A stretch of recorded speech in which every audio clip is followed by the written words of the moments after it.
المصدر الرئيسي لتمويل الصحه في المغرب هو جيوب المغاربه بشكل مباشر، وهذا الشيء حسب تقرير ديال وزاره الصحه والحمايه الاجتماعيه في 2022. التقرير تيقول باللي 38% ديال المبالغ الصحه تيخرجوا من المغاربه من جيبهم. مثلا الا كان واحد التدخل طبي ديال 100,000 درهم، عرف باللي المواطن غادي يحط تقريبا ما يناهز 38,000 درهم من جيبه. نورمالمون ما خاصوش يحطها من جيبه، خصوصا الا عنده تامين بحال المغرب اللي عمم التغطيه الصحيه على المغاربه كاملين. منظمه الصحه العالميه كتقول باللي الماكسيموم اللي خاص يخلص اي مواطن في اي دوله كيف ما كان هو 25%، ودول بحال فرنسا المواطنين ديالها كيخلصوا على الصحه من جيبهم الماكسيموم 8.9%. اسباب هذه التكلفه على جيوب المغاربه كثيره ومتعدده وعميقه، ولكن اهم سبب هو اختلاف التعريفه المرجعيه اللي هما شحال الثمنات ديال التدخلات الطبيه. التعريفه المرجعيه اللي كتخرج الاداره المغربيه فيها ثمنات قل بزاف من الثمنات اللي كيخلصوا المغاربه عن الطبيب ديال الصح. مثلا كونسلطاسيون عن الطبيب في التعرفه المرجعيه اللي حاطه الدوله يلاه 80 درهم، في حين في الواقع المينيموم تتخلص 200 الا ما قلتيش 300 درهم او اكثر. ملي كتجي لاسيرونس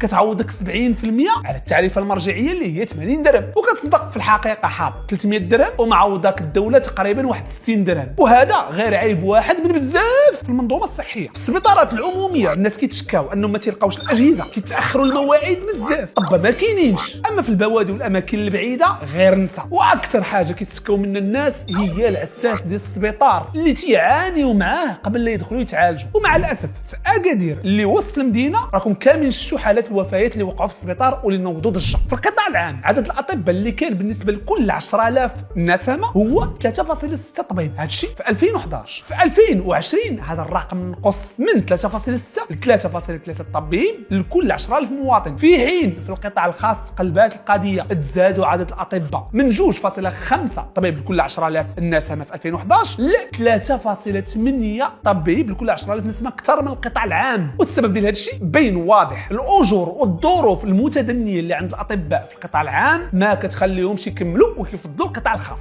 الدوله من زمان وهي عارفه هذه المشاكل وبغات تحلهم، وخرجت في 2022 القانون التنظيمي ديال المنظومه الصحيه واللي كيعاود لنا الضمسه كامله ديال الصحه في المغرب. القانون تيخلق مؤسسات جديده اللي غادي تكون عندها الاستقلاليه النسبيه، وتخلي الوزاره بعيده ما تبقاش تقابل السبيطارات وتبنيهم، وتيعاود يقاد لنا الاطباء والاثمنه ديالهم شحال يتخلصوا، وكيعاود يقاد لنا كيفاش المرضى غادي يبداو يستافدوا من العلاجات الصحيه في السبيطارات العموميه. وهذا القانون خارج في 2022 ومع الاسف حتى حد ما دوا عليه وما شفناش التطبيق ديالو في ارض الواقع، وهذا مشكل تواصلي ضخم مازال كنعانيو فيه حتى لدابا. لهذا كنحاولوا ما امكن نشرحوا في هذه القناه، فدير بالك مزيان، تقدر عمرك مازال تشوف فيديوهات ديالنا الا ما كنتيش مابوني.